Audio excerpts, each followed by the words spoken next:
안녕하세요. 김동섭입니다. 11월 26일 아침 시작하도록 하겠습니다. 미국 시장이 오늘 새벽에 또 상승 마감했습니다. 다우는 0.9% 거의 1%에 가깝고요. 나스닥은 0.27% 상승을 합니다. 미국 대선이 끝난 후 트럼프가 재집권에 성공하죠. 그렇지만 실제로 트럼프 대통령은 내년 2월부터 대통령을 진행하죠. 트럼프 트레이드에 의해서 주가가 상승을 하고 난 후에 일부 조정이 들어왔지만 다시 반등에 성공하는 그런 모습이 나오고 있는데요. 트럼프 대통령이 내년 2월부터 대통령 2기가 시작되기 때문에 그 전까지는 트럼프 기대감으로 주가가 계속 강세만이 될 확률이 상당히 높지 않을까 이런 해석을 한번 해볼 수 있는데요. 오늘 상승은 스콧 벤센트라는 그 헤지펀드 매니저가 이번에 트럼프 2기 재무장관 낙점이 됐죠.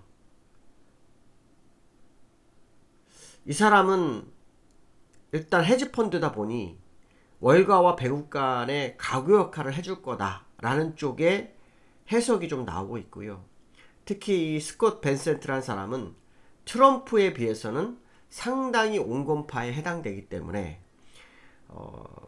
인플레이션을 유발시키지 않고 경제를 이끌 것이다 라는 기대감과 또 급격한 관세를 올리기보다는 점진적 관세를 올릴 확률이 높다라는 쪽으로 시장을 받아들이고 있습니다. 특히 친시장주의자이기 때문에 시장 입장에서는 상당히 좋다 뭐 이런 식으로 해석이 됐는지 미국 시장이 일단 상승을 했습니다. 다우는 기술적으로 돌파되기 진짜 어려운 자리를 시도를 합니다. 제가 돌파를 할 수도 있고 돌파되기만 한 7,000포인트는 더 가야 될 거다 뭐 그런 얘기를 했었는데요. 지금 상황으로는 뭐 51,000포인트까지 가는 것은 뭐 시간 문제가 아닐까 뭐 그런 해석도 해볼 수 있을 것 같습니다. 이 빈센트라는 사람이 트럼프 그 대선 캠프에서 333 전략이라는 것을 제시했다고 하더라고요. 첫 번째 규제 완화를 통해서 생산성을 늘려서 연간 3%의 실질 국내 총생산을 늘리자 뭐 이렇게 얘기를 했다고 합니다. 두 번째로는 재정 적자를 6.2%에서 그러니까 연방 재정 적자를 6.2% 3%로 내리자 이렇게 했는데 이게 이제 GDP 대비입니다. 그래서 두 번째 3, 세 번째 3은 뭐냐면 미국의 일일 석유 생산량을 300만 배럴 늘려서 에너지 자립도를 높이자 이렇게 얘기를 했다고 합니다.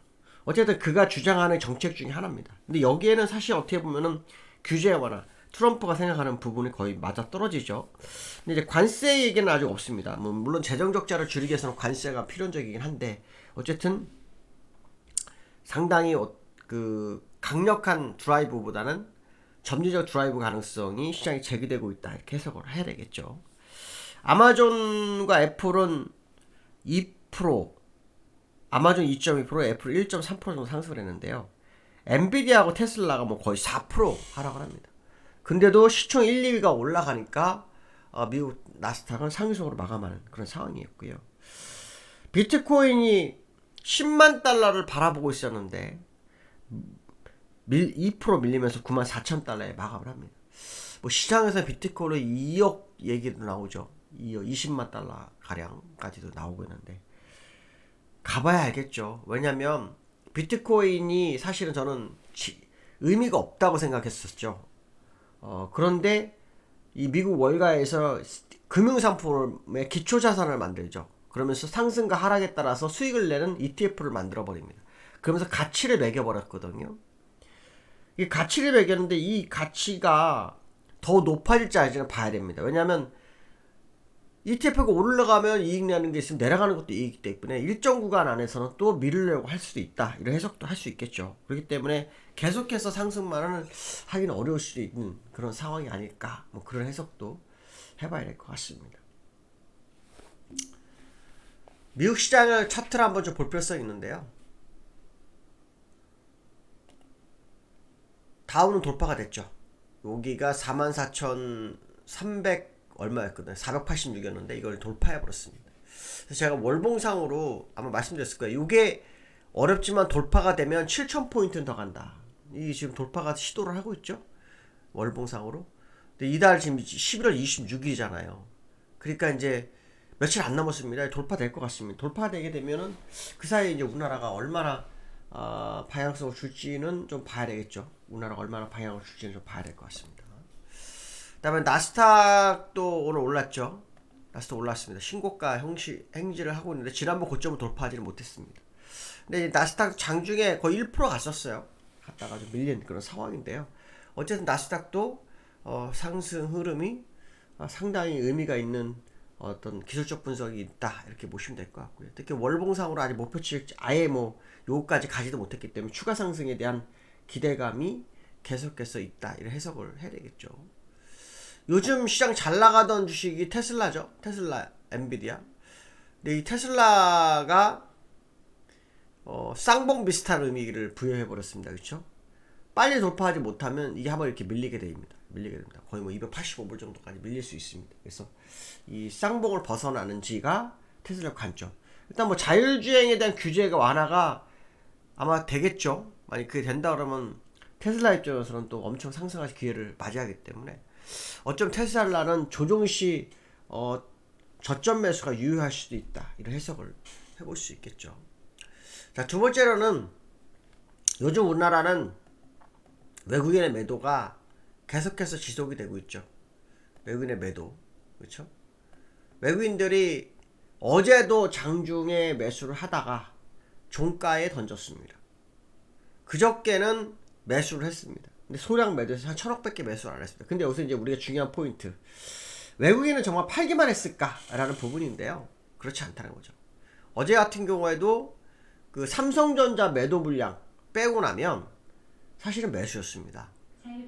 근데 요즘 외국인들이 그 8월부터 약 17조 7천억을 매도했거든요.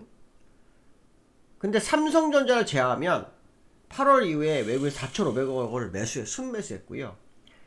미국 대선 이후로는 약 5,300억을 순매수했습니다. 그러니까 주변 종목을 살면서 삼성전자로 누르는 상황이 된 것 같고요.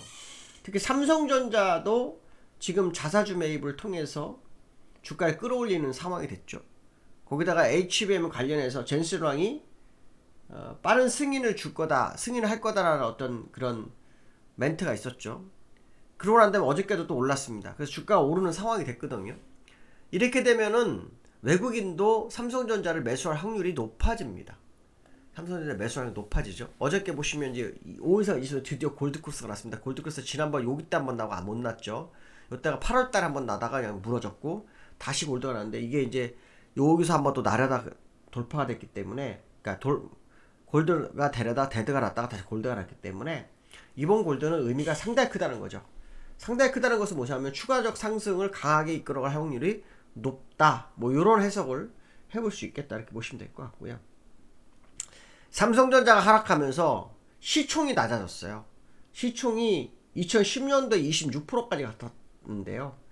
이게 지금 시총이 22%에서 요 근래 22%에서 지금 16%로 떨어졌습니다. 이렇게 되면 여타 종목이 올라가면서 시장을 이끌어갈 수 있습니다. 제가 예전에 한번 얘기한 적이 있거든요. 삼성전자 시총이 너무 높기 때문에 액면 삼성전자를 기업 분할해서 시총을 낮추든가 아니 다른 기업들이 올라오는 방법밖에 없다. 이런 얘기를 한 적이 있었는데 다른 기업들이 지금 시총을 잡아줬습니다. 많이.